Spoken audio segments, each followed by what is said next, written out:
That is how we're going to get more checkbooks, not backroom gigs for people who have deep, deep HR experience. This is how we're going to get the checkbook in those hands.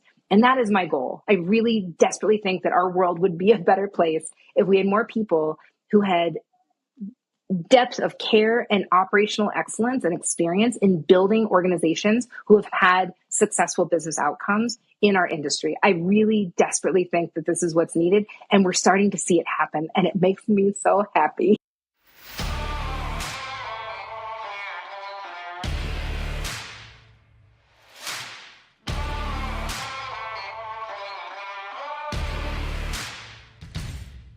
Hey everybody, welcome back to the HR Heretics podcast, where we get into the real talk of company construction.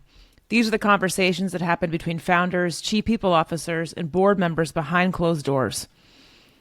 We're heretics in this industry because there's a culture of silence around important business topics, especially with people. But on the show, we tell the truth and expect the same from our guests. Today our episode is with Katelin Holloway. Katelin is a partner at 776, the VC firm she and Alexis Ohanian run together. Katelin was the former VP of People at Reddit and worked at Clout and Pixar before that. She's also known to many HR pros because she's the host of a podcast called All Hands from Lattice, which is awesome. Yeah, Katelin's episode is awesome. Candidly, I'm an Alexis Ohanian fanboy. For those of you who don't know, he's also married to Serena Williams, who's like the GOAT. I loved hearing about Katelin's relationship with Alexis and how that's fostered and changed over the last 9 years. Yeah, this was a good one. Katelin's also the GOAT, in my opinion. Her passion, Nolan, around venture and chief people officers and HR leaders' roles being more prominent in venture was phenomenal. We haven't gone deep on that on the show. And she had, again, incredible passion around it, shared how investing is basically parallel to recruiting, those processes, and her kind of tips and tricks around equity advising for those of you who are interested in kind of fast agreements and how to do that and what that looks like. Yeah. Katelin's take on talent partners and that she believes more HR professionals should actually have access to the checkbook versus forced into the back office to help with recruiting, I thought was a really interesting lens. I also loved her takes on, doing something hard builds bonds faster as it relates to human relationships. Like, she's so spot on about that. And then also how she thinks about leaving companies when you're happy versus sad or frustrated. Yeah, but behind the venture piece and the investing piece, that was probably my favorite part of this episode is around leaving companies, which we've all done. I've had that fork many times in my career and how to think about it. It's such a great framework. And so I think our audience is absolutely going to love this episode. But before we jump into the interview with Katelin, we just want to take a quick moment to shout out an awesome resource for people operators. It's HR Brew, and it probably doesn't need any introduction. But it's a free weekday newsletter that's highly curated, covering the most critical industry knowledge. Yes, it has been indispensable for me for a while now, coming into my inbox. They do a great job, Nolan, with just really quick, concise, like sound bites of HR news that you can kind of consume under 5-10 minutes versus, we know, sometimes the rat hole of LinkedIn and you're there for an hour. So the newsletters, they link to resources, strategy guides, debates that you and I love to have on the bleeding edge, like recruiting, retention, hybrid work, comp, HR tech. It's pretty invaluable. I agree. I think it's actually a no-brainer. 155,000 HR pros subscribe to HR Brew. So check out the link in our profile. Please go subscribe to them in addition to what we're doing here. Awesome. Now let's get into it. Here's our conversation with Katelin, everybody. Katelin, thanks so much for joining us on the show. Thank you so much for having me. I'm thrilled to be here. So I want to just start quickly with your background. You're currently a partner at 776. You were also the head of people at Reddit from like 70 to more than 700. And then you were also at Clout way back in the day, which actually was like one of the hottest companies and employee number 21 at Clout. How did you initially get into people in HR? That is a good question. Yeah, I've done a lot in my career. I've been around a minute, and I'm settling into that fact that that's a good thing. Because I feel like my entire career, I've always felt like something was new, or that I was the newest kid in the party and had a lot to learn. And I'm recently settling into the fact it's like, oh yeah, no, I've got a significant amount of experience under my belt that I can draw on, right? And so so yeah, how did I get into HR? Was totally an accident. A lot of the best folks in our industry are people who I think will say HR found me. On my own podcast, All Hands with Lattice, I get every time I ask that question, even just in the warm up, it's almost always HR found me. And I think that part of that is because the world of HR prior to 15 years ago was so antiquated, and it was so not a destination career. It was not sexy. It was not compelling to want people to go into it necessarily. And there are special souls who looked at that and said, yes, that's for me, and bless them. But I think that most people found it on accident because they were naturally drawn to, or they were in an organization where people were coming to them, people were confiding in them. And so it really was a community role, an internal community role. And the people who eventually transferred into the industry, myself included, were the ones who said, gosh, I think that there is a pattern here. I think that there's a trend here, or there is a process here that is missing that I can see, and I can see clear as day. And then you go and you find the internal resources to build that. And then the next thing you know, you wake up in a boardroom meeting and you're like, oh, I'm the HR person. How did that happen? And that's what happened to me. So prior to getting into the world of tech and the world of HR, I was at Pixar Animation Studios, where I never held an HR position. But what I like to say is I was a client, and a very happy client of the HR and people function at Pixar. And I really credit that team with teaching me so much about what great HR looks like. Because prior to that experience, I worked in a number of different industries with a lot of different types of cultures, and I was not necessarily a happy customer. So seeing it done really right and really well was fascinating to me. And so when I eventually left the studio and I did move into tech, it was an opportunity to take all of the incredible things that I had learned there as a customer to say, gosh, I love the way they built out their learning and development system. Again, this is before learning and development was something that was that we were talking about in other types of organizations.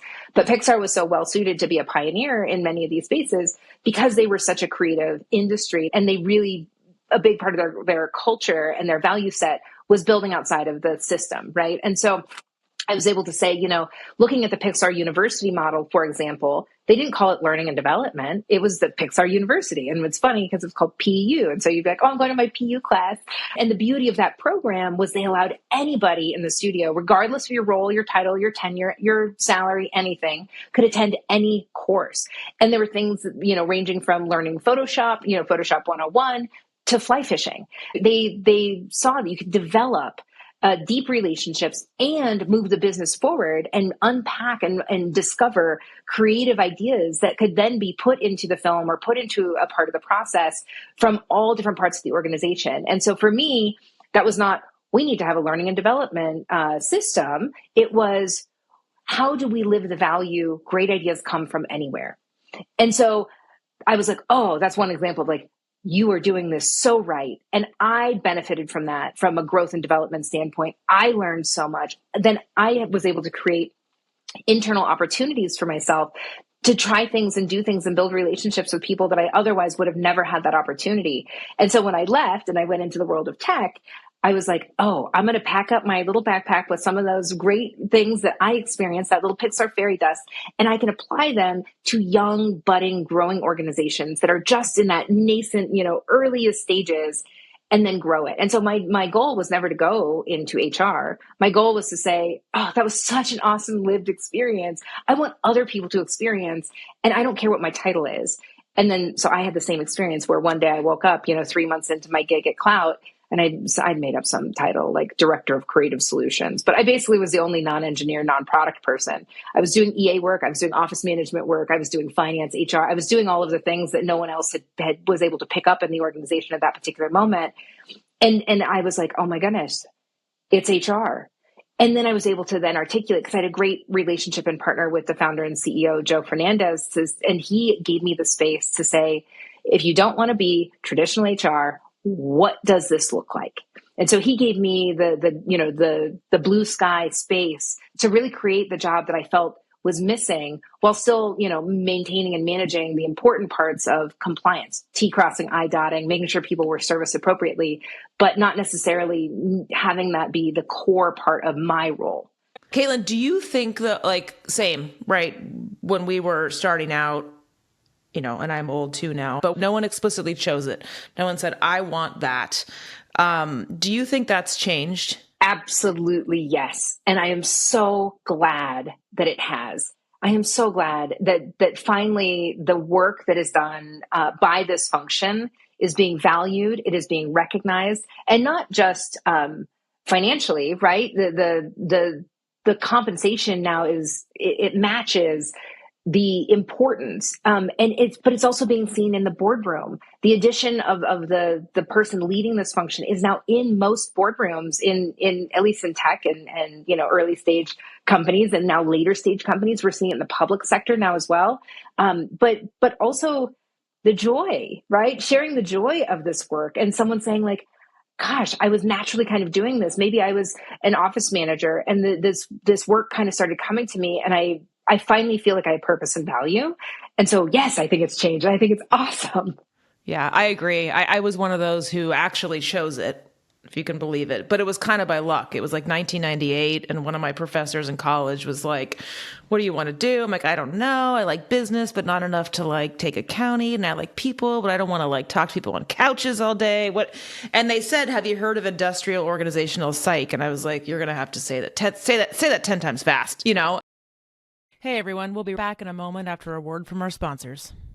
Hey everybody, your co-host Nolan here. High performance and great culture should never be at odds. They're better together. With Lattice People Management Platform, companies efficiently run people programs that create enviable cultures where employees want to do their best work. Serving thousands of customers of all sizes globally, Lattice helps everyone work better together. Learn why companies from Slack to the LA Dodgers choose Lattice. Visit lattice.com/HR heretics today. That's Lattice, LATTICE.com. Have you ever had a negative experience hiring an executive? I certainly did at Carta and DoorDash, and that's why I started Continuum, the modern AI-powered executive search firm. Continuum connects executives and senior operators to venture-backed tech companies for fractional and full-time roles. You could post any executive-level role to Continuum's marketplace and search through our database of world-class experienced leaders. Continuum will intelligently surface your opportunity to relevant operators. They'll express interest and show up in your inbox. It's like magic. There's no platform fee or hidden cost. You only pay the person you hire, and you can cancel at any time. If you're thinking about hiring an exec in the middle of a search right now or don't know how to solve a problem, I get it. Scaling is hard. Companies like Athletic Greens, Weights and Biases, Masari, and more than 100 other tech companies have turned to Continuum for help solving their people ops, go-to-market, engineering, and finance challenges. So check out Continuum in the description below. Ping me on LinkedIn if you have any questions, or head to joincontinuum.com. So Katelin, you've been working with Alexis Ohanian now for, I think, about 9 years. Alexis is a legend in Silicon Valley. He's also married to Serena, which makes him a legend kind of now globally. How did you meet Alexis, and how has that relationship evolved over time? Yeah, you're right, Alexis. This is our third rodeo now together. So how I met him was he hired me at Reddit. So during the big turnaround, I think that we first met in 2015. And it was through a recruiter. It was through a fantastic recruiter who, classic, I wasn't looking for a job, blah, blah, blah. And had, the strategy of the recruiter I thought was fantastic. She kept telling me every time we met, because I was actually hiring, which is the only reason I was talking with her. And she would, pick my brain. I have this interesting company. I'm having trouble finding the best candidate. It's so unique. And then she would present me with a challenge the company was having. And so in my next weekly sync with her, she knew I was stewing on it, thinking about it, but she wouldn't tell me the name of the company. And so I'd come back thinking about the challenges this organization was facing. I'd be like, have they thought about this? Have you introduced someone with this profile? Blah, blah, blah. And then soon enough, I was already in love. She knew I was invested. And so push came to shove. She actually did not tell me the name of the company until I was in an Uber getting out on site. That's because that's how bad of a brand the company was at that particular moment. Wow. Yeah, they'd had 3 CEOs in less than a year. They were in the news for all the wrong reasons. And this was the beginning of the turnaround. And so I was one of the first executive hires that was made by that team, including Alexis, to say, hey, something that we want to do different in this chapter and something we know that's deeply important is finally put a focus on people. And so I was one of the first executive hires to come in for that turnaround period. I think I technically started in 2016 beginning, but I'd been talking with them for several months. So I feel like I've known Alexis for longer than I have because of that process. And then, we were in the trenches together. That turnaround was a phenomenal experience for me, both professionally, deep learnings, and then also building my network and my relationships. And I think that when you are doing something very hard, I think that most of us have had this experience, when you are truly doing something that is very, very, very hard, it builds a deeper bond faster. And so having been in the trenches with Alexis, our employees, when I started, refused to wear the company merch on the street. They wouldn't wear the swag because they would get bullied or picked on, or they were embarrassed to work at that company at that time. And so to see the transition, and that's, that's such a small indicator of the health of an organization, but the amount of change that we were able to create together as that newly formed leadership team was one of the best rides of my career. It was absolutely fantastic. And so because of that, we became very close.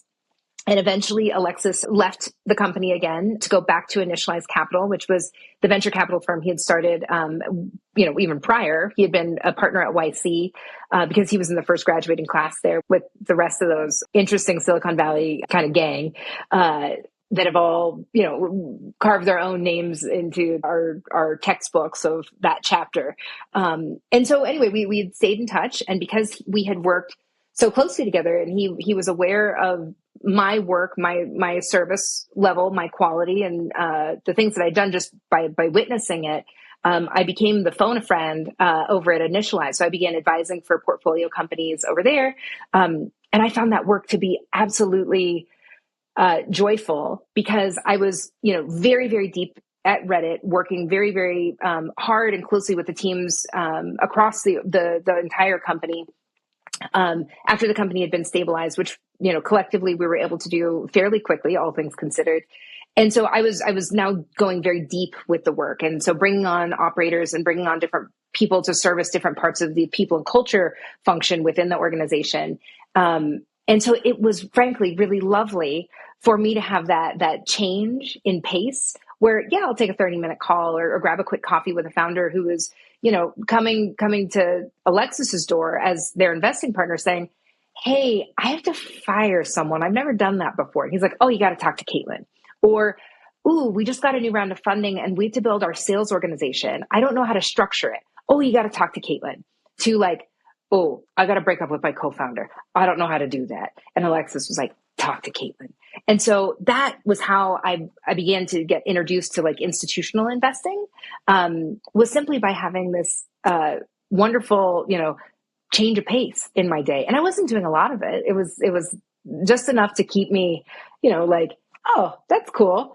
Yeah, so I can empathize. Then, just enough to keep the lights going, and you want to take the calls. So that's great. But Katelin, your acceleration into venture has been just so freaking fun to watch. And I know you have such a strong point of view and are making a lot of noise in a great way about more of you, more of us, more of people, leaders into venture. And I'd love to talk about it. I'm so glad that you were bringing this up, because this is absolutely one of my biggest points of passion right now.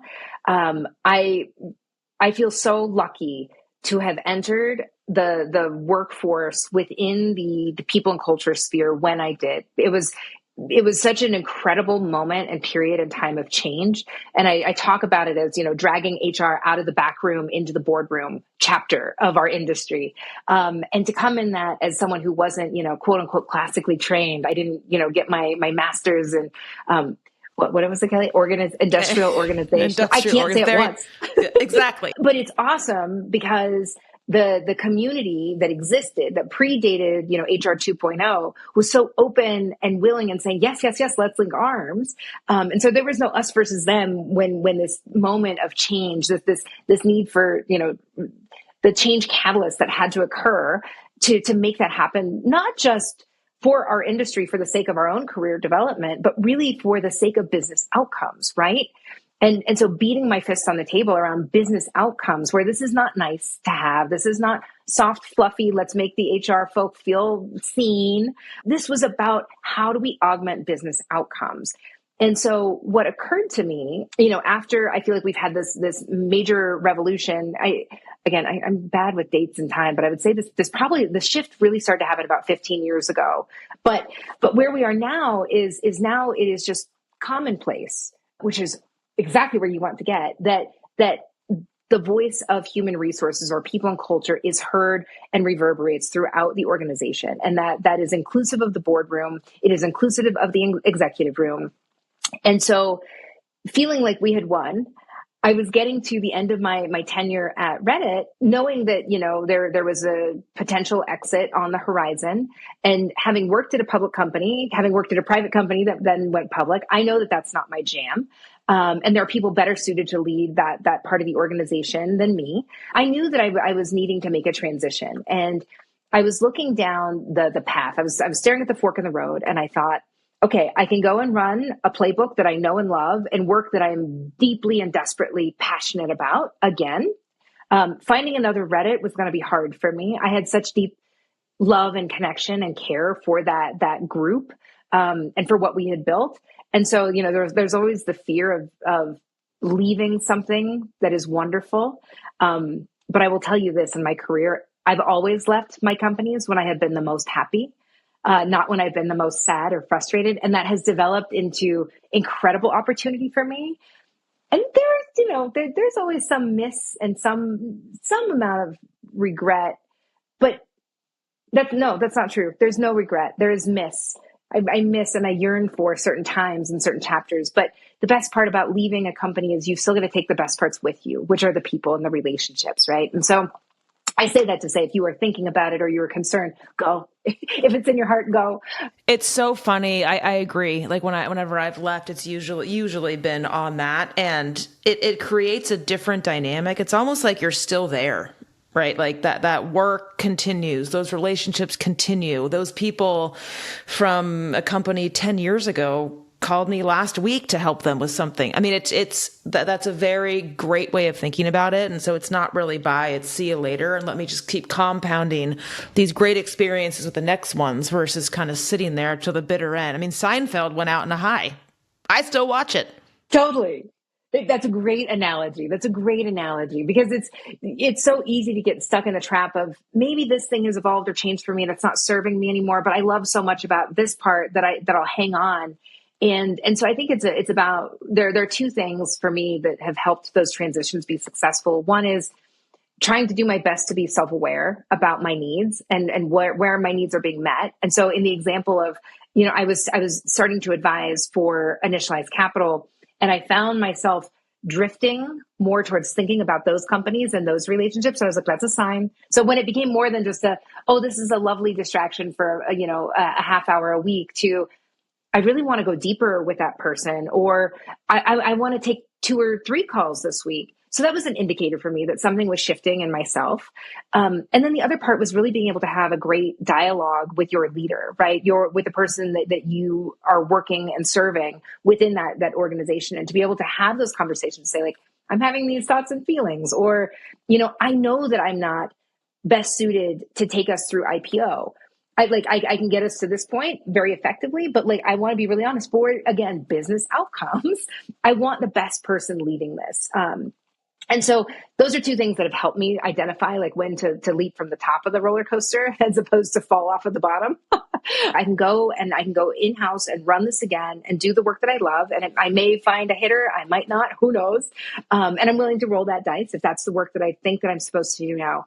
Or I can really lean into this work that I've been doing with Initialized, which it had become very clear to me that all of the critical skill sets needed for early stage investing after the check is written, they're people skills. They're the skill sets that I've been building for 10 years at that point to say, whether it is finding that deal, right? So that's a function of recruiting. It's you must have a healthy built relationship and network within an area that you are passionate about.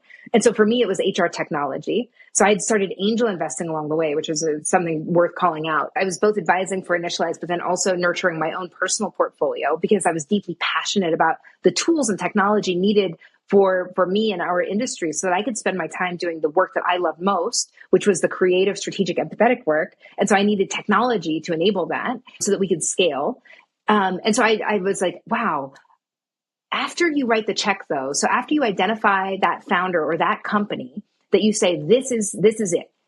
Again, the parallel between recruiting and that is the same. It is the same skill set, the same mental, even the same spreadsheets for me. It's the work that I knew. And so maybe I do it differently, but that's your deal flow, right? So you have your funnel. So just like a candidate funnel, you're bringing people on top, you're keeping relationships alive, who's moving where, you understand the ecosystem. And then you are whittling it down to who is exactly the best person for this job. The difference is it was not who's going to be my next head of sales. It was, is this person the right person to lead this organization in a CEO role, right? So same in terms of skill set. And then after the check is written, which a lot of people argue, myself included, that first chapter of company building, pre-seed, seed stage, it's that 0 to 1.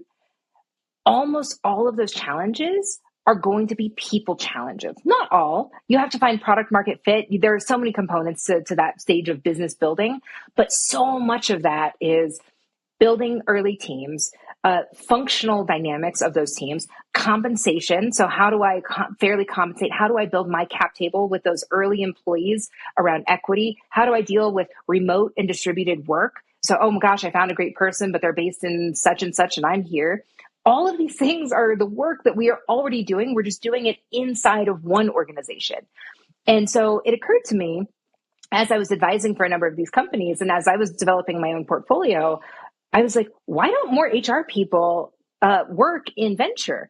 And so then I went down a rabbit hole of investigating who are the people who have these backgrounds? Where are they sitting within the functional organization within venture capital? I started to educate myself on the industry, the areas of opacity, which, by the way, there are many. And that is by design, I have learned as I've gotten deeper into this field.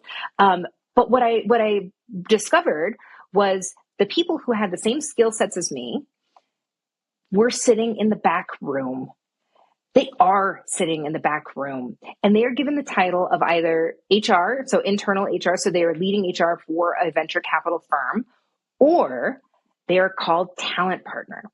And the work that talent partner is given is almost exclusively recruiting. So a glorified executive recruiter. And I say that not because I want to speak ill of anyone with the talent partner title, but to actually speak very positively of them and say they're capable of doing so much more and having such a bigger impact, again, on the business outcomes. So it is a venture capitalist job, a firm's role that, like, the reason they exist is to create outsized returns. How do you create outsized returns in early stage investing? You're making, let's say you put 10 bets on the table, 9 of those 10 bets will not likely graduate to the next step. So how do you increase that number from 1 to 2 to maybe 3? And then how do you help then those companies who graduate grow and continue to take on additional growth in terms of business success? How we can do that is through the people skill set. So giving them the tools. So oftentimes early stage companies, the founder is not going to come with a deep people management background, right? They're coming because they're good at being builders, whether that's product, engineering, whatever the case may be. Maybe they're a visionary with a great idea that came from the world of sales or marketing. That exists too. But they typically are not having that depth of operational expertise around building companies from the ground up. HR folk, we can do that. And so I was like, wait, why are these folks being relegated to the back room? So similar to from moving from film into tech, saying, why is HR sitting in the back room? I'm asking the same question again. And what I've discovered is that there's not a good reason. It's because there was an archetype built by an industry around a very particular type of background, which happens to be finance. And maybe you're an ex-entrepreneur. But, you know, when you look at even applications at venture capital firms, oftentimes there will be a drop down that says, what school did you go to? And it will say Stanford, MIT, Harvard, Wharton, whatever the five are. This is how bad at the game I am. And then that's it. And I'm like, that's it. Yo, that's how no you're, other. That's how you're not, hiring. There's not another. Well, I think what they would say, Like, I think what they would say, Katelin, is that there's the skill of company picking takes time to learn, and company picking is a lot different than company operating. And company picking is a lot of pattern matching. It's a lot of understanding how history has worked, especially history in recent tech.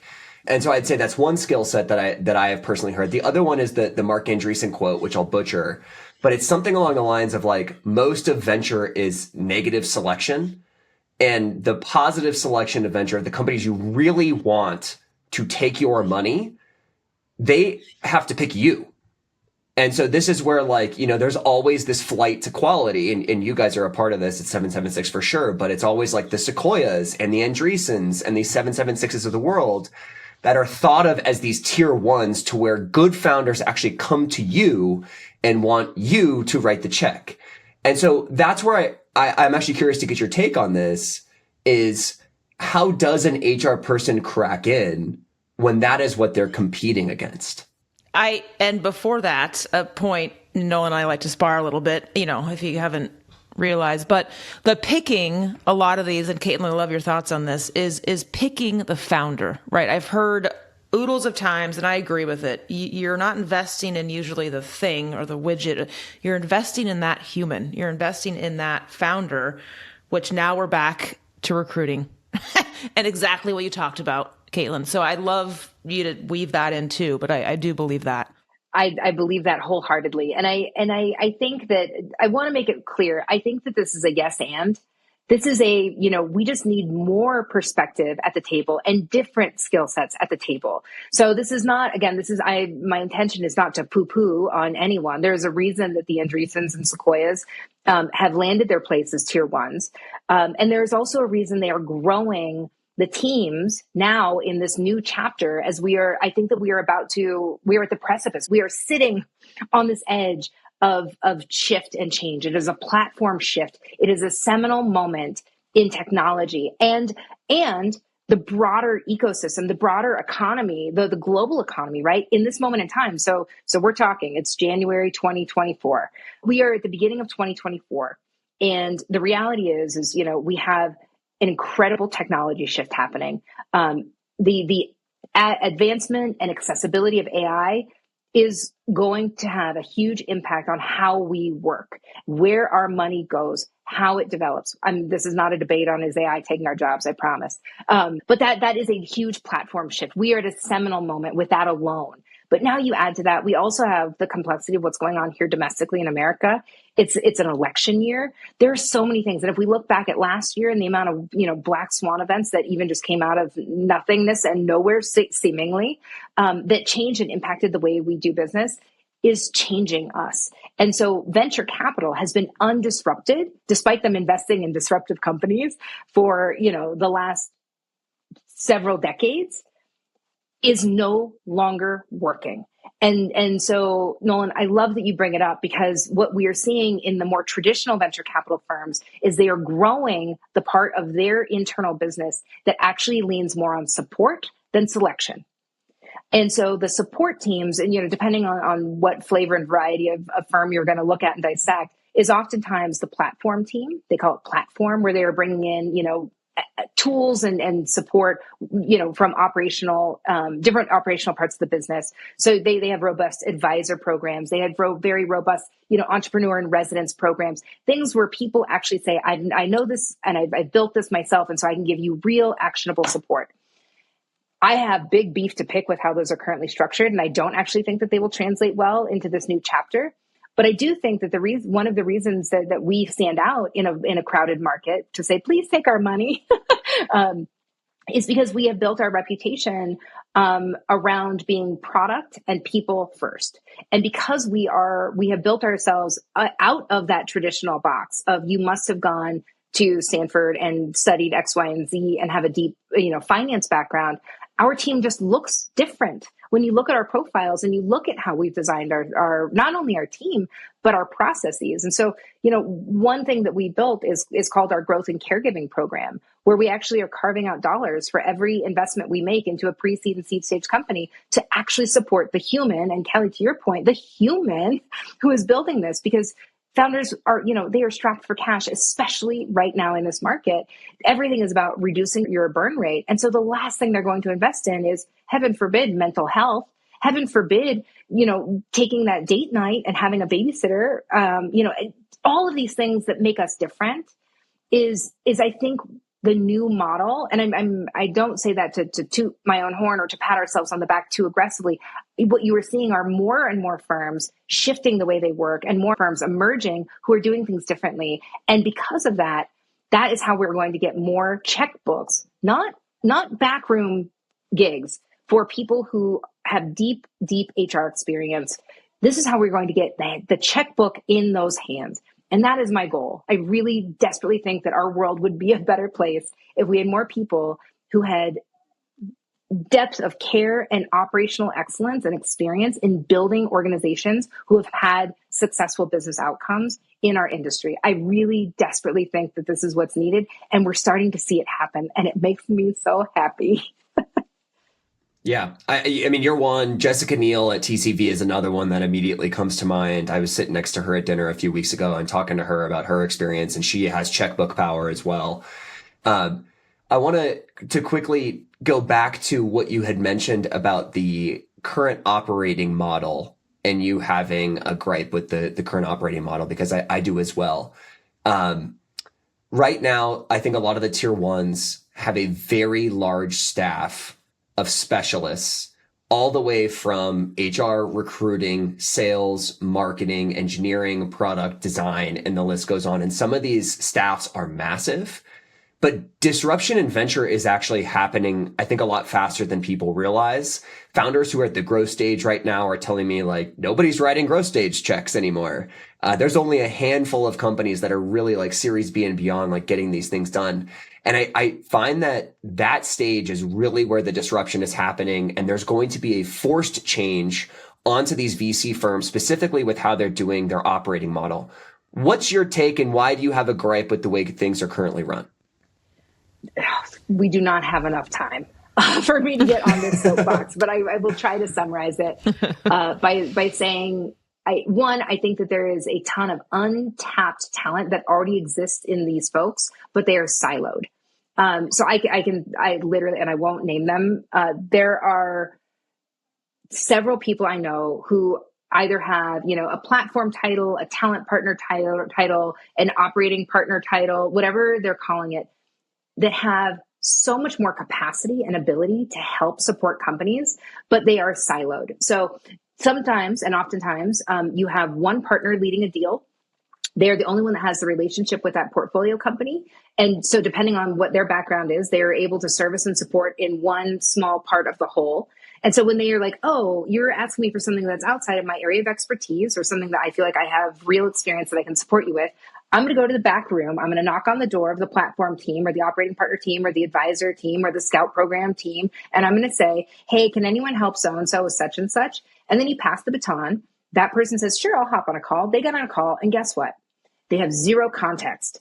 Context is everything. So again, this is HR work. This is employee relations. This is where you are being the manager of this relationship, and to tag someone in and bail out the other side is not helpful for anyone. It's a waste of everyone's time. I have yet to see one that is collaborative.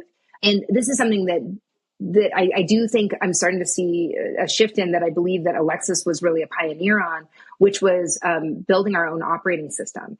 And so we are a remote and distributed team, and he built us a software called Cerebro. And through Cerebro, it does so many things, and I won't get on that tangent either right now. But for this use case, one beautiful thing that Cerebro brings our firm is full transparency. So we believe in full transparency on all things, including how we support our portfolio companies. And so every partner at the firm, every individual at the firm, we have 11 folks today, every single person, anytime they have a touch point with a founder, it goes into Cerebro. And it reads actually like Reddit. So you can read a timeline on a company's history based on every single touch point. And so maybe Chris on my team had a workshop with one of my founders where, they pinged him, and, he also has an HR background. So I'm living what I say. I really think there's a huge spot for this. So maybe Chris is running a workshop on compensation and design around, fair pay equity with one of my founders. In that conversation, he might pick up a little nugget on there seems to be a little discord between those co-founders. And so he's putting this in his note because he's recognizing something, he's flagging it, but that's not the purpose of his conversation. He's there to talk about compensation. Now, me as the partner, I see this context and I can write and say, Chris, get in there. There is discord. I would love to get your take on it. Or maybe it's a passing fancy and I read it the next day because we're async, and I get in there and I'm like, oh, I didn't know there was discord.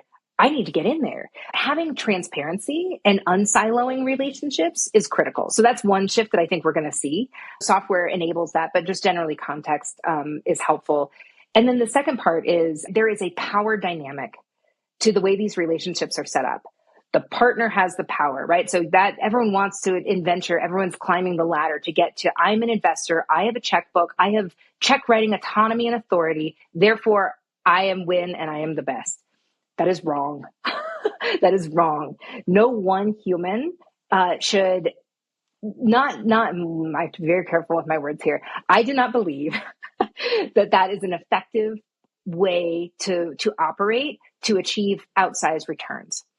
And so we at our firm, we do almost everything collaboratively. So we take our pitches all together. We support collaboratively. By doing it that way, we are able to not just better support our founders. And Nolan, to your point, we're entering a chapter where we're going to see a mass extinction of early stage companies because those checks are not on the other side right now. And that sounds very doom and gloomy, but I think that it's a call to action to the venture capitalists to step in and actually do their part. Actually show up as the partner you promised.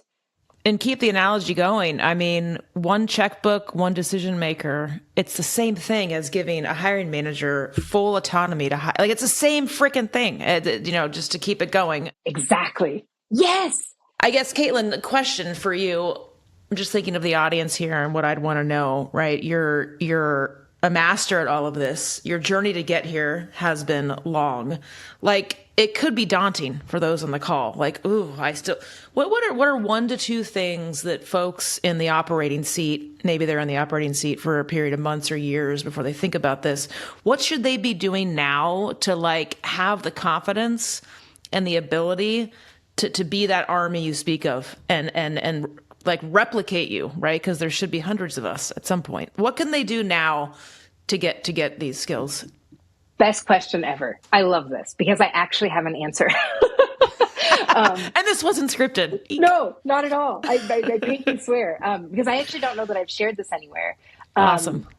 And I've thought a lot about it, Kelly, because to your point, this is what I want. This is what I believe our world needs right now. This, not just our industry, but I genuinely believe that we will have better products in the market if we have more variety of people in making that investment selection and then supporting those founders on their journey. I genuinely believe, I don't know, I'm not going to say venture capital is curing cancer. In some cases, yes, if you were doing bio, but what I'm trying to say is I genuinely think that this is how we can push things forward from our seat in the house. My biggest piece of advice would be building your relationship with founders.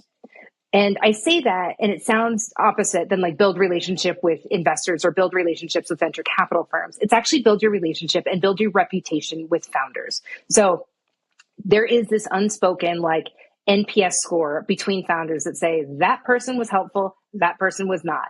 And there's a meme amongst venture capitalists around asking the empty question of, excuse my we language. swear here, Katelin. So okay, yes. I've listened to the show, but I didn't want to be the one to break it. Just no, myself. We swear here. No earmuffs needed. Just let her rip. Thank you. There's nothing more frustrating than a VC showing up saying, how can I be helpful? And then literally ghosting. And that is what occurs 9 times out of 10. And so the answer or the solution here is, how can you be helpful? So if all of these people who do have the check writing authority, the power, the control in making these investment decisions, if they are only now good for a check, and that's a bold statement, but if that is your only purpose and that is your only value add, these founders are going other places to find the help and support they need. And so what I discovered early in my advising days and my angel investing days was that I was the only person in their orbit and on their cap table. And I can talk about how you get on cap tables without money, because I also think that's a barrier that I want to remove for people, because oftentimes that venture has very intentionally put money as a blocker to get people into the industry. And so I have tools and techniques on how to do it, but there is a very clear path. If you have this skill set, you are auto value add to any founder. And so by looking into your own network and your relationships that you have around people who are out there actually doing the hard work of building a company, by being a source of value for them, genuinely and truly, I guarantee you will be the only one in their orbit. Let's start within their orbit, not just on their cap table, and maybe not yet, but you will be the one that they come to time and time again. And when someone asks them, dear so-and-so, who has been the most helpful? As they are ringing the bell on IPO day, or they just have sold their company for a few $1 billion, think back to that first chapter. Who was the most helpful person?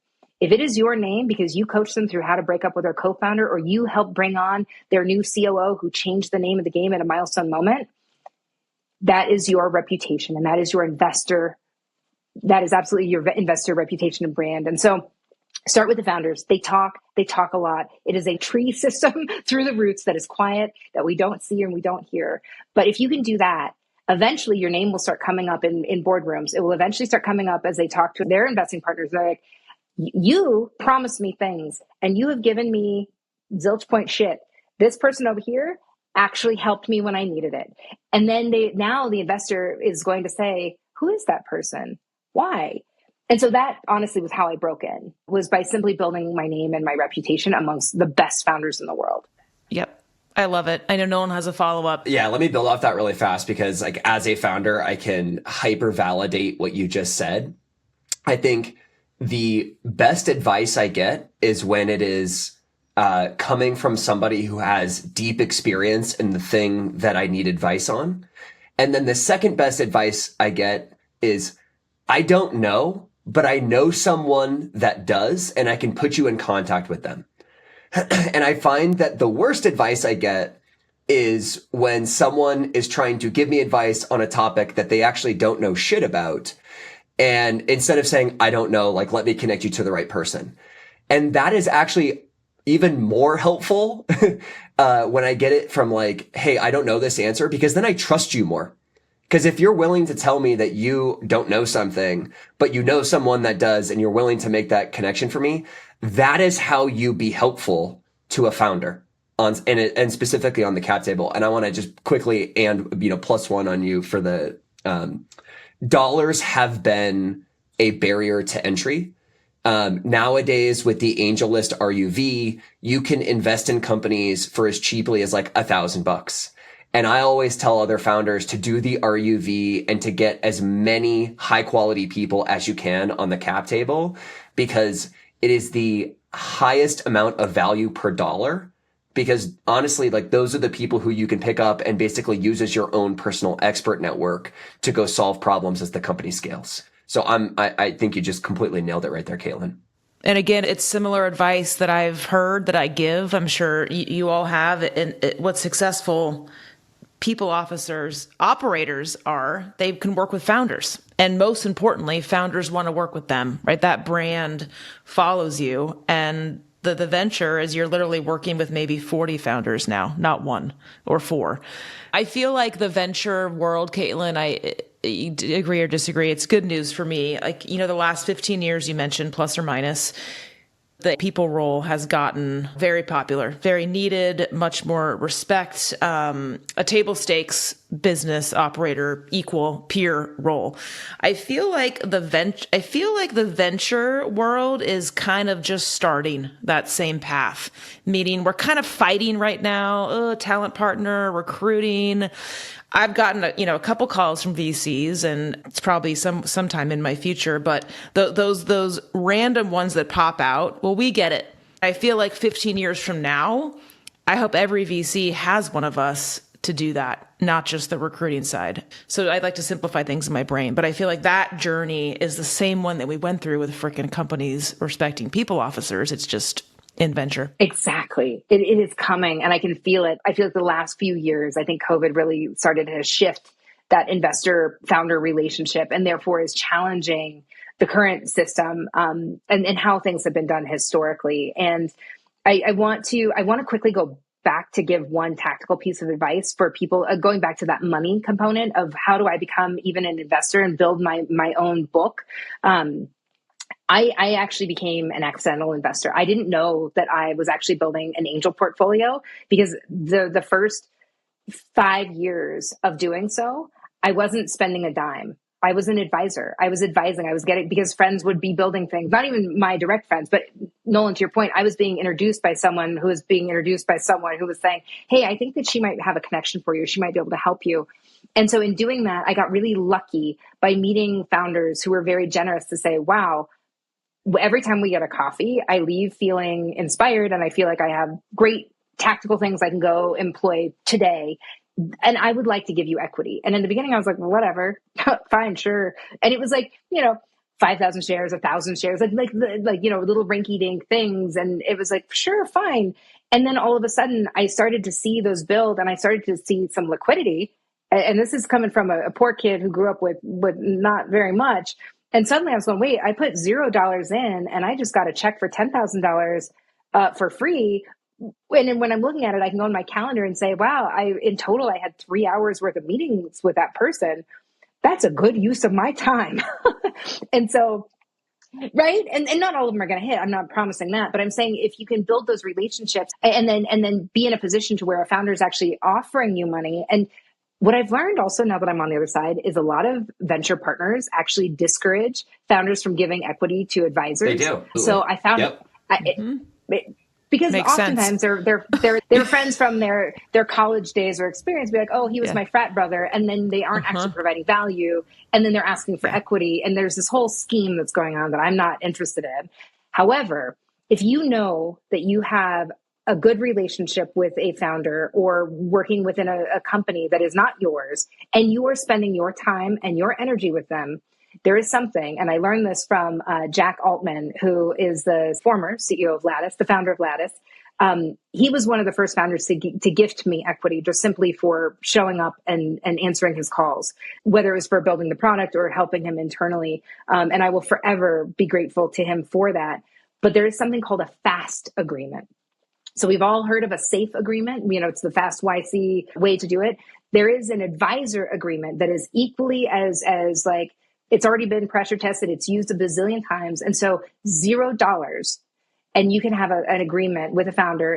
They can go and run it with their lawyers. They'll get the green check instantly to say, I would like to invite you onto my cap table. And so now you don't have to deal with a single penny out. Again, if you would like to, I agree. No, there are so many awesome ways now to have much smaller dollar amounts to build your portfolio. But you can also do it with existing relationships. And so that is the tactful advice I will leave the audience. But the biggest thing is delivering value first.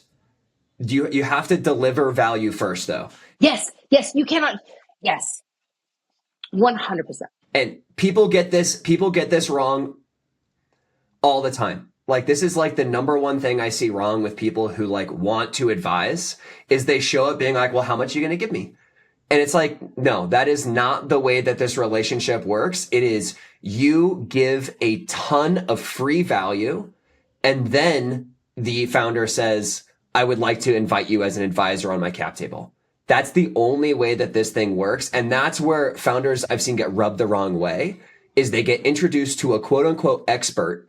and the expert shows up being like, well, I'm $500 an hour, or I only, work for a quarter of a bip. And every time the founder's like, no, thanks, I'll just pass. Versus the people who have these long lists of investments and advisorships, they almost never ask because they deliver so much value. It becomes almost impossible for the founder to pick up the phone and not feel terrible that they aren't compensating them in such a way. Exactly. And that's why I say your existing relationships, so if you have a founder say like, I would love to, but I don't know how, or my VC, my partner, my primary investor won't let me. So I'm glad you clarified. I would never, ever. Totally. And correct me if I'm wrong, Nolan. I mean, you have to enjoy it. You have to literally be genuine about wanting to freaking help. I mean, I think I talk to at least 2 to 3 founder CEOs a month, just like for free. Like I love it. Hey, they have a question. They're interested. They're hiring ahead of people. You make connections, you give back. Those relationships continue. I mean, some of those have gone on to be equity-based advisors. Other haven't. It's fine because it all works out. And founders can tell, right? I mean, we all get as humans, you can tell whether you're there for a certain agenda or you're kind of half in for $1 versus this is what I love doing. I love building relationships. I want to help you. And that genuinely leads out. So always take the calls. It never hurts, and give back. Totally. One of the most reputable and well-known advisors that I know actually won't even take equity until she spent 4 to 6 hours with the founder, because she's like, I actually want to assess that this works for me too, and that I want to work with you. And so even though it's counterintuitive to give away your time for free, it's best for everybody involved. Exactly. But it's never for free. There's always a benefit. Yeah. There's always an intrinsic or there's always a benefit to that. So that's even better said. Yep. Okay. Katelin, we'd love to hear any a top of your head, potent, burning experiences, events, things in your past that have helped you tremendously as far as learnings, good, bad, or ugly, that helped you get where you are. Oh, there are so many of those. There's one story. This one comes up for me so often, just as such a pivotal moment for me. Ed Catmull, president of Pixar, at the time when I had worked there, when I very first started, he and I had a conversation around my career and my development, because I started at Pixar as an executive assistant. And that was a deviation from what I had done previously. And it was not necessarily what I wanted to do going forward, although I love that work. It was a total hallway conversation. And he said to me, Katelin, it takes us 5 years here to make a film. If you still don't know what you want to do when you grow up after 5 years, come and let me know, because I will have failed you. And I quit on almost exactly my 5-year anniversary. And it was not because Ed had failed me. It was because he had given me so much. That organization had given me so much. And I wanted to take that and build on it in a new chapter of my career, in a new industry. And so that was a really pivotal moment. And I think that set the groundwork for me for the conversation that we had earlier around knowing when to leap. And so I left that company when I was the happiest, but because Ed had given me he time boxed it for me on accident. And so I was very cognizant. And so as I took on different roles within the organization, I worked in so many different parts of the studio that when I got to the end, I was like, do I know what I want to do when I grow up? And the answer was no. But it wasn't because I was unhappy. It was because I was developing and I was growing and I wanted to go do that elsewhere. And so I think that he really set me up for that, being just aware and being able to time box things for myself to make sure that I was listening to my needs as someone growing a career and not knowing what I wanted to do. And I say to this day, I still don't know what I want to do. I love what I'm doing, and I don't know what I want to do when I grow up. And I think that's a beautiful place to be. So that's the one that comes top of mind. Love it. Thank you. Yeah. And I feel the exact same way. Like everyone says oh, it seems like you have it figured out. And I'm like, I have nothing figured out. And it turns out the smartest people, when you talk to them, they're all like, yeah, I'm just on this crazy journey that's called life. And I just follow where the path takes me. Perhaps that's the right answer. Katelin, on that note, thank you so much for joining us. We've had an absolute blast learning from you, and our audience is going to love this show. Thank you for the time. Ditto. Thank you so much, Katelin. Oh, I'm so grateful for being invited on. Like I said, I'm a big fan of the show and a big fan of the audience. So it is my pleasure to join you. Thank you so much for having me. HR Heretics is a podcast from Turpentine, the network behind Econ 102, Moment of Zen, and Turpentine VC. Subscribe, 5 stars, share it on Apple, YouTube, Spotify, anywhere you get your podcasts, all the things.